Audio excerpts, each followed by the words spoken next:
चलो आज एक हम शॉर्ट स्टोरी सुनते हैं, उसके बाद हम क्लास स्टार्ट करेंगे। ठीक है, तो मोटू पतलू के बारे में तो आप लोग जरूर सुने होंगे। वैसे ही दो दोस्त थे, रोहन एंड अमन। रोहन बहुत ही पतला था, जितना भी खाता था उसके बॉडी नहीं लगती थी, लेकिन अमन इतने मोटे था कि कुछ भी खाए, सांस भी ले तो मोटा होता था। सीढ़ी चढ़ने में उसकी सांस फूल जाती थी जब वो सीढ़ी चढ़ता था।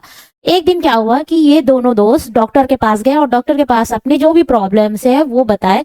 उसके बाद में जो रिपोर्ट आया, डॉक्टर देख के उस रिपोर्ट को चौंक गए, क्योंकि दोनों का रिपोर्ट सेम था। ऐसे कैसे हो सकता है सेम? एक तो बहुत पतला है, एक तो बहुत मोटा है ना? तो दोनों का रिपोर्ट सेम कैसे आ सकता है? एक ज्यादा खा रहा है, एक नहीं भी खा रहा है, या फिर कम भी खा रहा है, तो उसकी बॉडी को वो लग जा रही है ना? ये सारे चीजें उनके साथ हुआ। डॉक्टर भी शॉक हो गए कि ऐसे क्या है। तो चलो आज की क्लास में वही राज को हम सॉल्व करेंगे कि एक्चुअल में ऐसे हुआ कैसे। ठीक है, तो सबसे पहले देखो कि माल न्यूट्रिशन मीन्स यहाँ पे क्या है। लोग सोचते हैं कि माल न्यूट्रिशन मीन्स है कि न्यूट्रिशन की कमी होना हमारी बॉडी में। गलत है। माल न्यूट्रिशन मीन्स होता है हमारी बॉडी को जितना एनर्जी चाहिए, जितना न्यूट्रिशन चाहिए, उसका बैलेंस बिगड़ना ही माल न्यूट्रिशन है। तो माल न्यूट्रिशन 3 रूप में है। कौन कौन सा? सबसे पहले है अंडर न्यूट्रिशन, हमारी बॉडी को उतने न्यूट्रिशन नहीं मिलने का, उससे ज्यादा न्यूट्रिशन मिल रहा हो, यानी कि ओवर न्यूट्रिशन हो गया। या फिर इधर उधर की चीजें अगर हम खा रहे हैं तो हमारा बैलेंस बिगड़ रहा है, तो वह है इम्बैलेंस। ठीक है, एक्चुअल में क्या है कि इंडिया में करोड़ों लोगों को ये चीजें अफेक्ट कर चुकी है, इसीलिए माल न्यूट्रिशन एक मेजर हेल्थ प्रॉब्लम बन चुका है। ठीक है, आइए देखते हैं। इसके 2 परिवार हैं, यानी कि 2 टाइप है माल न्यूट्रिशन के। क्या क्या है? Under nutrition and over nutrition. Under nutrition में कौन आ रहा है? अंडर न्यूट्रिशन में है रोहन और ओवर न्यूट्रिशन में है अमन। एक एक करके देखते हैं। पहले देखेंगे रोहन के स्टोरी। ठीक है, यानी कि अंडर न्यूट्रिशन के बारे में। अंडर न्यूट्रिशन मीन्स क्या है कि हमारी बॉडी को जितने न्यूट्रिशन, जितना एनर्जी चाहिए, उतना अगर उसको नहीं मिलता है, उसे कहते हैं अंडर न्यूट्रिशन। क्यों नहीं मिलता है? देखो, जैसे कि रोहन यहाँ पे क्या कर रहा है, उसकी प्लेट देख सकते हो कि खाना बिल्कुल नहीं है, न्यूट्रिशन वाली, रिच न्यूट्रिशन वाली फूड नहीं खा रहा है ना? फूड इनटेक कम हो जा रहा है। नेक्स्ट क्या है? उसी की वजह से अगर आपका न्यूट्रिशन कम है तो इम्यूनिटी भी वीक हो जाएगा। अगर इम्यूनिटी वीक होगा तो बहुत सारी बीमारियां जैसे कि वीकनेस हो जाएंगे, चक्कर भी आने लगेंगे, है ना? ये सारी चीजें सिम्टम्स दिखने को मिलेगा। एनर्जी भी लो हो जाएगा अगर खाना या फिर न्यूट्रिशन रिच अगर फूड हम नहीं लेंगे। ठीक है, तो वही चीजें रोहन के साथ यहाँ पे हुआ है। ठीक है, तो इसका और कारण क्या हो सकता है? देखो क्या क्या कारण है, कॉजेस क्या हो सकते हैं अंडर न्यूट्रिशन का। तो सबसे पहला कॉज है पुवर्टी। पुवर्टी में क्या है कि गरीब लोग, आप लोग देखे होंगे झोपड़पट्टी या फिर मूवी में भी देखे होंगे कि क्या होता है कि वो लोग सही खाना नहीं खा पाते। कभी खाना मिलता है, कभी खाना नहीं मिलता है, कब चावल और नमक के साथ खा लेते हैं, कब पानी पी के सो जाते हैं। ऐसे चीजें होता है, वो लोग अफोर्ड नहीं कर पाते हैं। ठीक है, उसकी वजह से पहला कॉज है। नेक्स्ट कॉज क्या है? Food insecurity. फूड इनसिक्योरिटी यानी कि सेफ और बैलेंस खाना नहीं खाते हैं। ठीक है, उसकी वजह से होता है। नेक्स्ट क्या है? Poor maternal health. Poor maternal health it means कि मदर का एनीमिक, मदर एनीमिक हो या फिर माल नरिश हो। एनीमिक यानी कि आयरन की कमी है, तो वो न्यू बॉर्न बेबी पे अफेक्ट करता है। ठीक है, नेक्स्ट क्या है? इनएडिक्वेट ब्रेस्ट फीडिंग। इनएडिक्वेट ब्रेस्ट फीडिंग यानी कि उसको बेबी को आपका एक्सक्लूसिव ब्रेस्ट फीडिंग नहीं मिलना। 6 महीने तक बेबी को एक्सक्लूसिव ब्रेस्ट फीडिंग देना है, उसके बाद 6 महीने के बाद कॉम्प्लीमेंट्री फूड हम दे सकते हैं। ठीक है, नेक्स्ट क्या है? Frequent infection. इसके पहले मैं जब बताई हूँ कि अगर आप न्यूट्रिशन या फिर एनर्जी कम हो गया या फिर न्यूट्रिशन की कमी होता है तो इम्यूनिटी भी वीक हो जाता है। अगर इम्यूनिटी वीक हो गया तो हमें बहुत सारी बीमारियां होने लगती है। वैसे ही फ्रीक्वेंट इन्फेक्शन में क्या होता है? अगर मान लो डायरिया हो गया या फिर टीबी हो गया, ये क्या करते हैं? हमारी बॉडी से न्यूट्रिशन छीन लेते हैं। ठीक है, ओके, नेक्स्ट आते हैं कि इसके टाइप्स और इसके इफेक्ट्स पे अंडर न्यूट्रिशन के। तो सबसे पहले क्या है? वेस्टिंग। वेस्टिंग मीन्स क्या है कि ये बच्चे का जितना हाइट है, यानी कि रोहन का जितना हाइट है उतना उसका वेट नहीं है। ठीक है, जितना हाइट होना चाहिए और उतना उसका वेट होना चाहिए उतना नहीं है। अभी तक क्या है कि कुछ भी बीमारी हो गया या फिर भूख की वजह से उसका वेट गिर रहा है और उसके हाइट ग्रोथ है, लेकिन उसके हिसाब से वेट भी होना चाहिए, लेकिन वो नहीं है। ठीक है, नेक्स्ट आते हैं। नेक्स्ट क्या है? स्टंटिंग। स्टंटिंग में क्या होता है कि जितना उसका एज है उतना उसका हाइट नहीं है। ये एक क्रोनिक और लॉन्ग टर्म में होता है। क्योंकि लंबे समय से क्या होता है, न्यूट्रिशन की कमी से ये प्रॉब्लम आती है। ओके, नेक्स्ट आता है अंडरवेट। अंडरवेट में एज ज्यादा है ना, लेकिन वेट कम, ये वेस्टिंग और स्टर्निंग का दोनों का मिला जुला कॉम्बिनेशन है। नेक्स्ट आता है माइक्रोन्यूट्रिएंट डेफिशिएंसी। माइक्रोन्यूट्रिएंट्स डेफिशिएंसी में जरूरी विटामिन या फिर मिनरल्स कम हो जाता है, जिसकी वजह से हमें बीमारियां होने लगती हैं। जैसे कि देख लो यहाँ पे आयरन की कमी से क्या हो रहा है, एनीमिया हो रहा है, विटामिन डी की कमी से रिकेट्स हो रहे हैं, और गोइटर हो रहा है आपका आयोडीन की कमी से। ओके, ये हो रहा है, ये बहुत सारे प्रॉब्लम्स यहाँ पे दिख रहे हैं। अब आते हैं अमन की केस में। ये तो था रोहन का केस, रोहन का केस आप लोग समझ गए कैसे। अब आते हैं थोड़ा सा समझते हैं अमन की केस में, ठीक है।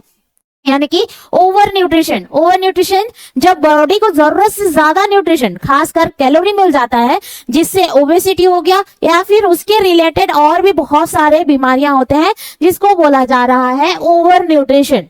ठीक है, उसको बोला जा रहा है ओवर न्यूट्रिशन। किस किस कारण से हो रहा है ओवर न्यूट्रिशन, देखो ओवर ईटिंग है ना, हद से ज्यादा खाना, बॉडी को जितना जरूरत है उससे ज्यादा अगर वो कैलोरी इनटेक कर रहा है तो क्या हो रहा है, ओवर न्यूट्रिशन है। ठीक है, नेक्स्ट क्या है, sedentary lifestyle. Sedentary lifestyle means आप खाते गए, बैठ गए, लेट गए, फिर खाना खा लिए, फिर लेट रहे हो, बैठ रहे हो, कुछ भी फिजिकल एक्टिविटी नहीं, कुछ भी एक्सरसाइज नहीं, जिसकी वजह से क्या होता है, ओवर न्यूट्रिशन होता है। ठीक है, ओबेसिटी जैसी प्रॉब्लम्स आती है।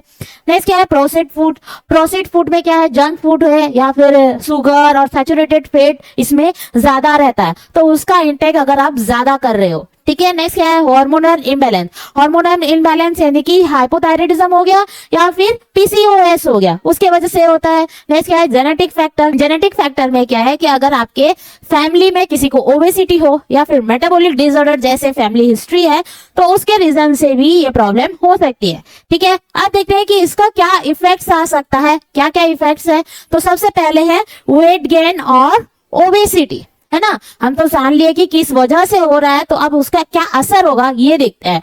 तो देखो वेट गेन और ओबेसिटी, इसमें क्या है कि बॉडी में एक्स्ट्रा फैट जमा हो जाता है। ठीक है, नेक्स्ट क्या है, हाई कोलेस्ट्रॉल। हाई कोलेस्ट्रॉल में क्या है, हार्ट डिजीज और स्ट्रोक का खतरा बढ़ जाता है इसमें। नेक्स्ट है टाइप 2 डायबिटीज। टाइप 2 डायबिटीज में ज्यादा शुगर और फैट से इंसुलिन रेजिस्टेंस होता है। नेक्स्ट क्या है, cardiovascular disease. Cardiovascular disease hypertension हो गया या फिर हार्ट अटैक या फिर एथेरोस्क्लेरोसिस जैसे डिजीजेस हो सकते हैं। नेक्स्ट है लीवर एंड ब्रेन इफेक्ट्स। ठीक है, यहाँ पे क्या हो रहा है कि ज्यादा प्रोटीन लीवर पर बोझ बढ़ाता है और ब्रेन फंक्शन को अफेक्ट कर देता है, जिससे हम हमारा जो ब्रेन है सही तरीके से काम नहीं कर पाता, फंक्शन नहीं कर पाता। ठीक है, तो दोनों टाइप हम समझ गए, पर एक नर्स का कैसे पता लगाए कि माल न्यूट्रिशन का डायग्नोसिस क्या है, कैसे पता लगा सकते हैं। तो देखो क्या क्या डायग्नोसिस है। सबसे पहले है एंथ्रोपोमेट्रिक मेजरमेंट। एंथ्रोपोमेट्रिक मेजरमेंट, इसमें क्या चेक करेंगे, इसमें हाइट, वेट और MUAC। MUAC means mid upper arm circumference को चेक किया जाता है। ठीक है, तो ये यहाँ पे नर्स ये करेगी, चेक करेंगे कि क्या है हाइट, वेट और उसके MUAC। नेक्स्ट क्या है, BMI कैलकुलेशन यानी कि बॉडी मास इंडेक्स। हमारा body mass index normal range कितना है, तो नॉर्मल रेंज है 18.5 to 24.9। ओके, नेक्स्ट है क्लिनिकल एग्जामिनेशन। क्या करते हैं, चेक करते हैं कि जैसे कोई स्किन चेंजेस तो नहीं है, एडेमा जैसे तो नहीं है, या फिर पीलापन येलो स्किन तो नहीं है, ये सारी चीजें चेक करना वही है क्लिनिकल एग्जामिनेशन में आएगा। नेक्स्ट क्या है, dietary assessment. Dietary assessment dietary recall यानी कि कल आपने क्या क्या खाया है दिन भर में। नेक्स्ट क्या है, बायोकेमिकल टेस्ट, है ना। तो बायोकेमिकल टेस्ट में ब्लड हीमोग्लोबिन, सीरम प्रोटीन या फिर विटामिन लेवल्स को चेक किया जाता है। ओके, तो ये तो डायग्नोसिस हो गया। अब सबसे जरूरी सवाल है कि माल न्यूट्रिशन को रोकने और संभालें कैसे, कैसे उसका प्रिवेंट कैसे करें या फिर उसका मैनेजमेंट क्या है। तो ये है, सबसे पहले क्या है, बैलेंस डाइट। बैलेंस डाइट यानी कि आपको 5 ग्रुप के फूड्स खाने हैं, है ना, प्रॉपर खाने तरह जितने प्रोपोर्शन चाहिए उतना आपको यहाँ पे लेना है। नेक्स्ट है एक्सक्लूसिव ब्रेस्ट फीडिंग। 6 महीने तक बेबी को एक्सक्लूसिव ब्रेस्ट फीडिंग देना है, 6 महीने के बाद आपका कॉम्प्लीमेंट्री फीडिंग देना है। ठीक है, नेक्स्ट है फूड फोर्टिफिकेशन, सॉरी। तो यहाँ पे आयोडाइज सॉल्ट हो गया, फोर्टिफाइड फ्लोर, फोर्टिफाइड ऑयल, ये सारी चीजें हमें लेनी चाहिए। ठीक है, क्योंकि इसमें न्यूट्रिशन प्रॉपर रहता है।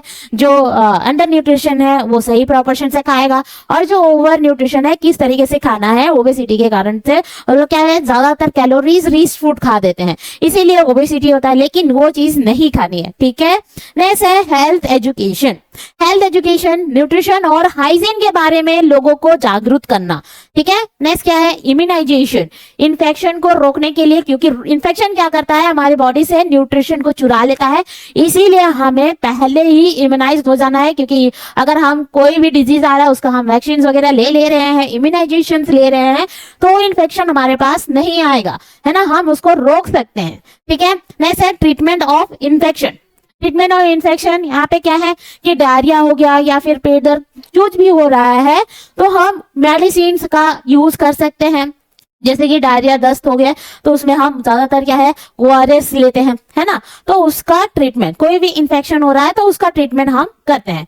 अब आता है नर्स का असल काम, यानी कि role of nurse in malnutrition. सबसे पहले क्या है न्यूट्रिशनल असेसमेंट। न्यूट्रिशनल असेसमेंट में वेट, हाइट, BMI, MUAC और डाइटरी हिस्ट्री सबका न्यूट्रिशनल स्टेटस को चेक करना और कमी पकड़ना कि कहाँ पे क्या चीज मिस्टेक है। जैसे कि मैं इसके पहले बताई कि अगर हाइट है, हाइट लंबा है, हाइट के अकॉर्डिंग उसका वेट नहीं है ना, तो उसको आपको पॉइंट आउट करना है। एज के अकॉर्डिंग कितना हाइट होना चाहिए, कितना वेट होना चाहिए, हर एक पॉइंट को यहाँ पे नर्स पहले चेक करेगी, यानी कि न्यूट्रिशनल असेसमेंट। नेक्स्ट क्या है health and nutrition education. Family को बैलेंस डाइट और सही कुकिंग प्रैक्टिस को बताना है कि कैसे न्यूट्रिशन आपको लेना चाहिए, कौन सा न्यूट्रिशन किस तरीके से, न्यूट्रिशन रिच फूड कौन कौन सी है, पूरा हर एक डिटेल यहाँ पे नर्स आपको बताएगी। ठीक है, नेक्स्ट क्या है प्रमोशन ऑफ ब्रेस्ट फीडिंग। 6 महीने एक्सक्लूसिव फीडिंग को बढ़ावा देना है, उसके बाद में कम्प्लीमेंट्री फीडिंग के बारे में यहाँ पे गाइड करना। ठीक है, नेक्स्ट क्या है growth monitoring and immunization. Growth chart से बच्चे की कितना ग्रोथ हो रहा है उसको देखना है, उसके बाद उसके अकॉर्डिंग उसका इम्यूनाइजेशन होगा। ठीक है, कि और भी क्या क्या डिजीज है, कितने उम्र में कौन से वैक्सीन लगने चाहिए, हर एक पॉइंट को यहाँ पे चेक करना है। ठीक है, नेक्स्ट क्या है डाइटरी काउंसलिंग। जो थेरेपेटिक डाइट को प्लान करना है कि अंडर न्यूट्रिशन में हाई प्रोटीन देना है, ओवर न्यूट्रिशन में लो कैलोरीज फूड देना है, किसको कितना फूड देना है, कितना खाना चाहिए, हर एक पॉइंट डाइटरी मैनेजमेंट यानी कि डाइटरी काउंसलिंग पूरा यहाँ पे नर्स बताएगी। सो स्टूडेंट्स, आज हमने देखा माल न्यूट्रिशन ये एनर्जी और न्यूट्रिशन का इम्बैलेंस है, चाहे कम हो या फिर ज्यादा। हम दोनों दोस्त के टाइप्स के अकॉर्डिंग हम जान गए, यानी कि अमन और रोहन के अकॉर्डिंग हमने पूरा हर एक चीज को समझ लिया कि माल न्यूट्रिशन एक्चुअल में है क्या। और याद है कि सबसे पहले मैं एक सवाल पूछी थी कि पतला भी बीमार और मोटा भी बीमार। अब आपको समझ आ गया होगा कि दोनों में ही माल न्यूट्रिशन के दो अलग अलग चेहरे हैं। अगर अच्छा लगा हो तो लाइक कीजिए, शेयर कीजिए, सब्सक्राइब करना ना भूलिए। आज के लिए इतना ही, फिर मिलते हैं नेक्स्ट क्लास में, तब तक के लिए बाय।